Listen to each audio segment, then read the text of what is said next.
yes inka mu nkwano ntigihabwa agaciro icyari inkwano kuri ubu ngubu cyabaye ikiguzi. Urajya gusaba uwo wakunze wagera iwabo mugatangira kujya mu biciro bati uraduha aya ngaya nawe uti mushingiye kuki? Ni lisanse se, n'ubwiza se, na kazi keza se? nawe uti ndatanga aya ngaya. Bigatuma benshi bamwe mu basore n'inkumi bishingira baterekanye ibirori mu nshuti no mu miryango. Ese ruri hehe? Ntarwo mbona pato, mbona byishko nkura nigira hejuru, wavutse uri umuziranenge niwigira hejuru gatoya habazakubona inenge ntibazagira umubare. Yes, nkuko mubyumva ni Mr Pato ntangiranye inganzo ndetse n'inguni zose TV turi kumwe.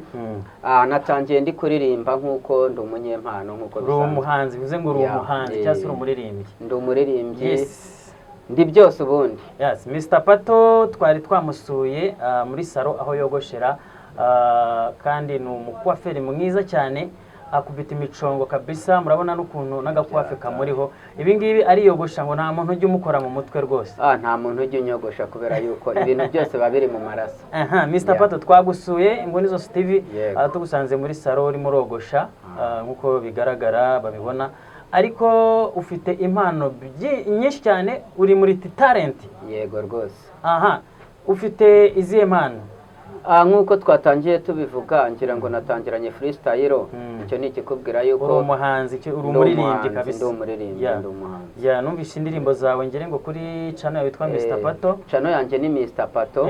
Iyo wagezeho ukanda subscribe, ugakora share, wakunda indirimbo zanjye, ibihangano byanjye, ukaba wanabisharinga ahandi hose. Hanyuma hano tugufasha cyangwa se tugusuye wari urimo wogosha. Ese ibi bintu cyangwa se aka kazi ko kogosha ugafatanya gute n'imiziki ndetse na filime? Kuko hari na filime ngire ngo watangiye, ariko iyi filime watangira tubwira uko yitwa.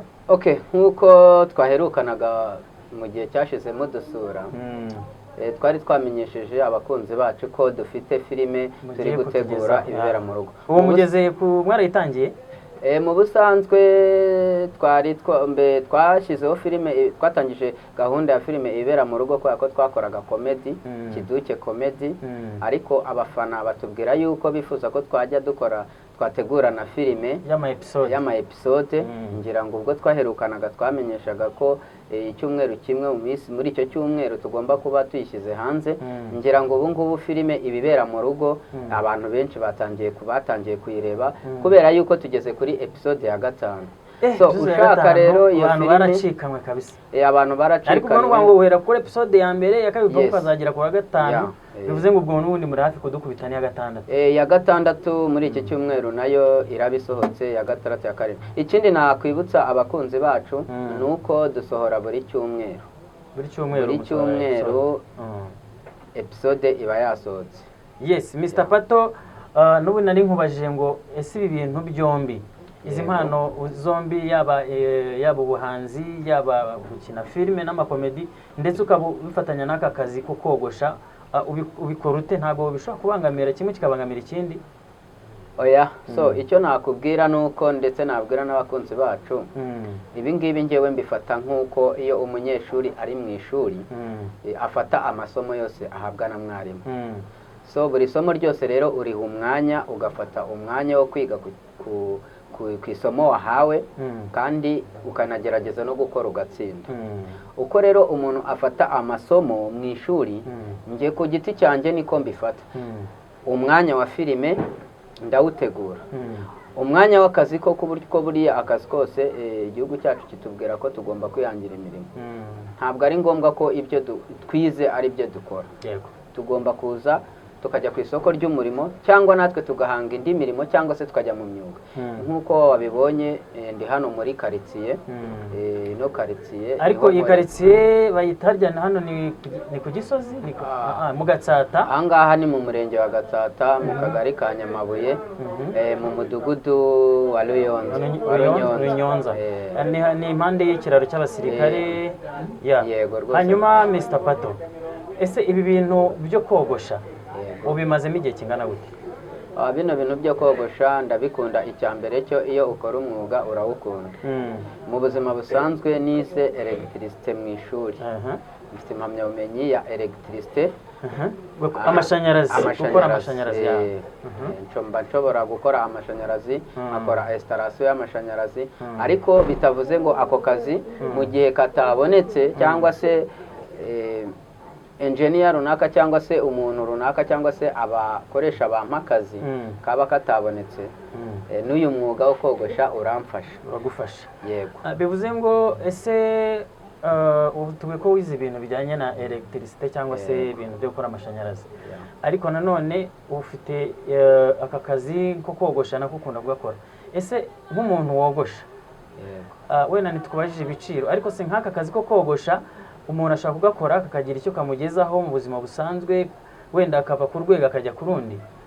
Yego, birashoboka. Ushobora kuba wava mu mwuga wo kogosha cyangwa se ugakora umwuga w'ubwogoshi.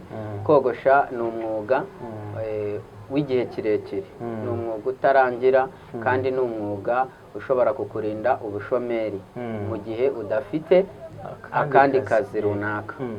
Ariko ushobora no kubigira by'umwuga ku buryo ari byo bintu bizagutunga ndetse bigatunga n'umuryango. Yego, rwose birashoboka, kubera ko ushobora gutangira nk'ubu nkorera muri quartier, ariko kuba nkorera hano muri quartier hari umuntu ushobora hari abashobora kumpamagara nkaba nabogoshera mu ngo zabo bitewe n'impamvu zabo runaka. Icyo gihe uyu mwuga mba nkukuramo amafaranga. Aya mafaranga nkuramo aramfasha, ashobora kuntunga mu buzima busanzwe, ndetse no mu byo nshobora gukenera no mu byo nkora. Nimba twabonye yuko mfite impano za filime, nkaba nakwandika filime, nkaba nategura uburyo bwo gukora no gukina, ibyo byose ni ibintu bisaba amafaranga. So iyo ndi kogosha, uyu mwuga nkukuramo amafaranga kuko nogoshera amafaranga, yaba make cyangwa menshi, ariko ni amafaranga ashobora kumfasha mu buzima busanzwe. Niyo mpamvu rero kogosha byagutungira umuryango, byakwishyurira umwana ishuri mu gihe umufite. Tuvuge ukora aka kazi utari urubyiruko, uri umuntu w'umubyeyi w'umupapa, birashoboka rwose, kuko umwuga w'ubwogoshi ni umwuga mwiza, kandi nakangurira n'abandi bantu kubitabira. Hanyuma Mr. Pato, hari abantu bigeze kukubona muri cya kiganiro cy'ubushize barambira ati uwo muntu ko asa na G-Tough, baba bafitanye isano, yaba ari murumuna we cyangwa se ni impanga. Hanyuma Mr. Pato, G-Tough uramuzi? G-Tough ndamuzi. Hanyuma se hari isano muba mufitanye, ko hari abantu benshi bagiye babimbaza ati se uzatubarize uriya muntu niba baba bavukana na G-Tough? Okay, G-Tough ndamuzi, ni umuhanzi nyarwanda. G-Tough ngira ngo no mu gitaramo hari igitaramo yakoze muri iyi minsi, icyo gitaramo nabashije kuba nakitabira. Hari n'icyo aheruka gukorera ku Gisenyi, ngira ngo abagore baramukunda cyane kubera iriya ndirimbo ye ngo aragitose. Ngira ngo gusa n'umuntu buriya abantu twese twaremwe n'Imana, turasa buri muntu abashobora kugira umuntu basa. Kuba bavuga ko nsa na G-Tough, birashoboka ko bafite ukuntu babibona, ariko gusa n'umuntu nta n'ikibazo kibirimo. Okay, urakoze cyane. Hanyuma dusubire wenda ku bijyanye n'iriya filime Ibibera mu Rugo. Ujya gutekereza gukora iyi filime Ibibera mu Rugo, wayitekerejeho iki? Ese ni icyo abantu bakwigiramo? Ngira ngo buriya igihangano cyose, umuhanzi mwiza agira igihangano gifite ubutumwa. Ntekereza kwandika filime Ibibera mu Rugo, natekereje ko nshobora gukora inkuru ifitiye rubanda nyamwinshi akamaro, ubutumwa bufite akamaro. Noneho muri iki gihe tugezemo, iyo urebye amadivorce, abantu babana bakagerana uburyarya, ngira ngo no mu ndirimbo yitwa Rurananiye nakoranye na Mutoni Fiona Uwase, ngira ngo natangiye mvuga ibijyanye no mu ngo, uko abantu barambagizanya ubuzima bwo mu ngo, abantu bakarambagiza ibintu bimeze neza, ariko nyuma bikaza kuba bibi, hakazamo ibintu byo gucana inyuma, hakazamo kurwana, ibintu nk'ibyo. Uyu munsi rero urebye umusanzu wanjye nk'umuhanzi, nk'umwana ufite impano zo kuba hari umusanzu natanga. Natekereje kwandika filime ibera mu rugo kugira ngo ngaragaze ibintu byinshi bitandukanye bishobora kuba byasenya ingo. Cyane cyane nibanda mu buryo bwo gucana inyuma, kubeshyana, kutagira ukuri, guhemukirana, uburyarya, uburyo bw'uko runaka ashobora kuba akunda undi hari icyo amukurikiyeho. Iyo niyo sije yanjye kandi niyo ngenda ngaragaza, nkabigaragaza mu buryo bw'amashusho ndetse n'amajwi. Hanyuma tujye wenda ku ndirimbo, tuze kuba ari naho tuza gusoreza indirimbo. Ubu aka kanya ufite indirimbo zingahe? Ubu tuvugana mfite indirimbo zigera mu 8. Kuri YouTube channel hari indirimbo zigera muri ndumva ni nk'eshanu gutyo 6, ariko mfite n'izindi ndirimbo 2 nitegura guhereza abafana banje zamaze gukorwa muri studio. Ubu tuvugana ndazifite kubera ko ngewe mbanza gutegura ikintu, ndi gutegura kugira ngo izo ndirimbo zizasohokane n'amashusho yazo. Yes, Mr. Pato ku Nguni Zose TV. Hanyuma Mr. Pato, twenda kugera ku musozo mu ndirimbo ufite, ntabwo tuzizi wenda abafana bawe cyangwa se n'abakurikiye Nguni Zose TV bazajya kuzireba kuri channel yawe. Mu ndirimbo ufite ndashaka ko wumvisha cyangwa se uririmbaho freestyle ku ndirimbo ukunda cyane mu ndirimbo zose, ko buriya umuntu no mu bana umuntu abyara agiramo uwakunda cyane akamukundwa akaza bitewe. Mu ndirimbo zawe ufite harimo indirimbo ukunda, iyo ndirimbo turashaka ko uyiririmbaho agace. Buriya indirimbo zose iyo umuhanzi, iyo umuntu afashe umwanya wo kuzitaho, buriya abazikunda. Ariko by'umwihariko ndumva cyane indirimbo nanone nkunda cyane ni indirimbo nakoranye featuring na Soshomura, nubwo bitabashije kuba byagenda neza kugira ngo dukore amashusho, ariko Soshomura ni umupapa mukuru. Soshomura ni muri Jendi, ni umustar ukomeye cyane. Yaramaye featuring, ako nyine ibikurikiraho ntibibashe kuba byakunda. Ni indirimbo yitwa Nzaza.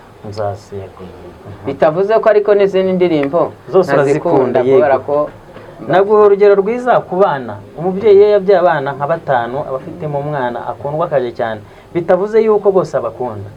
Yego, nta kibazo, nabasha kuba nahiriye. Baby nturambirwe nzaza, baby nturambirwe utegereze nzaza, maze igihe ntakubona, ubu ngubu narakubuze, ndaguhamagara ntiwitabe, telefone yavuyeho, yabaye kompoze, ubu yabaye kompoze, buryo wagiye kwiriba abagiye kurivomaho, iryo nge nanjye kugeza ubu byabaye nk'iriba ryakamye. Nzaza ayi pepe, nzaza ayigawe, nzaza umunsi umwe, nzaza usambona. Iyo ndirimbo ni nziza cyane kabisa, urakoze cyane.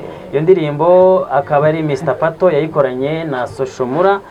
Mugende muyirebe kuri Mr. Pato, ngire ngo iriho cyane kandi irakoze. Ni audio ariko iriho nka lyrics. Iyi ndirimbo ni audio mu buryo bw'amajwi, ariko amashusho ntabwo birabasha gukunda.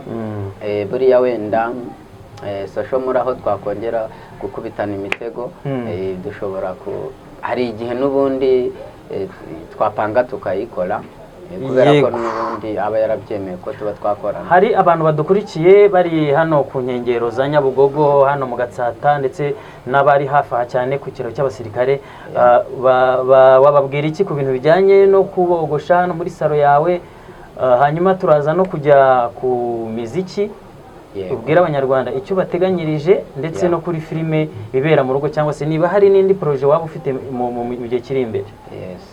Ikintu nabwira abakunzi banjye tubana hano mu Gatsata, ku kiraro cy'abasirikare hano mu mudugudu wa Ruyonza, icyo nabasha kuba nababwira nuko bagomeza kuba bakwitabira, bakomeza bakaza ukabogosha, kuko nanjye nabonye ko uzi kogosha kabisa bikomeye, kandi wabibonye ko n'abakiriya turaza gushyiraho nimero yawe bajye banakuvugisha.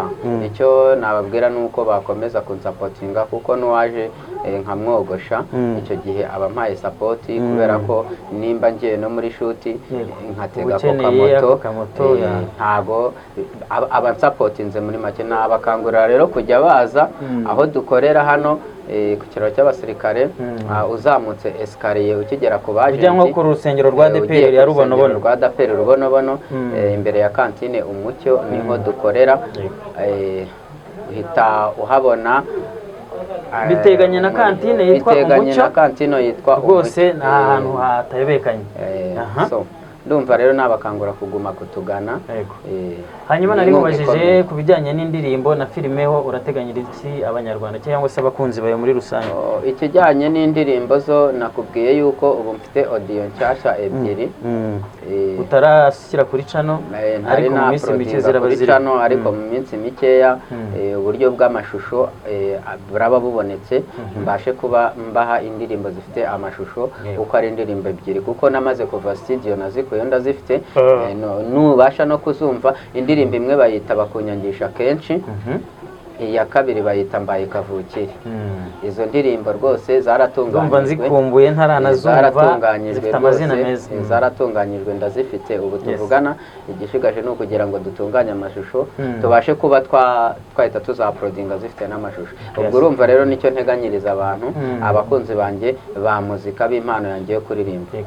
Ikijyanye rero na filime, ngira ngo icyo nabwira abantu nuko bakwitabira channel yanjye Mr Pato. Hari abantu bajya bambaza uko byandikwa bikabacanga, wandika inyuguti ya ma ngufi ugashyiraho akadomo, ukandika pa na a na ta ebyiri na o. Icyo gihe Mr Pato uhita umbona kuri YouTube channel. Icyo ngusaba rero kugira ngo igihe twasohoye ujye ubona update uko zimeze, bijye bikugeraho, nuko nagusaba gukora subscribe, ndetse wabikunda ugasharinga inshuti zawe, ugakanda na like, kugira ngo ndetse bagatera na comment, ukandika na comment, kubera ko ibitekerezo biba bikenewe, inkunga yanyu irakenewe. Reka tugushimire Mr Pato, wakoze cyane kuduha iki kiganiro. Reka nshimire kandi abakurikira Inguni Zose TV, ntiwibagirwe gukora subscribe niba utarayikora, kandi like, sharing, ndetse ibitekerezo byanyu muri comment birakenewe, ibyacu nakagaruka. Ikindi nabwira abafana banjye nsoza nuko tumaze gukora episode 5. Nagira ngo mbabwire yuko umuntu utari wakwitabira channel Mr Pato yakanda subscribe, akanakora share, kuko episode ya 6 nizikurikiraho izaba iryoshye cyane, kuko zigenda mukubita ama episode nabonye muri iki cyumweru irabisoza. Ikindi wenda nakwibutsa abantu badashobora kuba bayibona, bashobora no kujya kuri Susuruka TV cyangwa kuri Jackie Fire, ni umufatanyabikorwa wanje dukorana umunsi ku munsi, naho bashobora gusangayo filime ibera mu rugo kuri Susuruka TV, cyangwa se ukandika Jackie Fire. Aho naho izo channel ushobora gusangaho filime ibera mu rugo. So ndumva murakoze, turagushimiye cyane Mr Pato. Yego cyane, nanjye ndabashimiye kuba mwafashe umwanya wanyu mukaba mwadusuye. Murakoze ku Nguni Zose TV.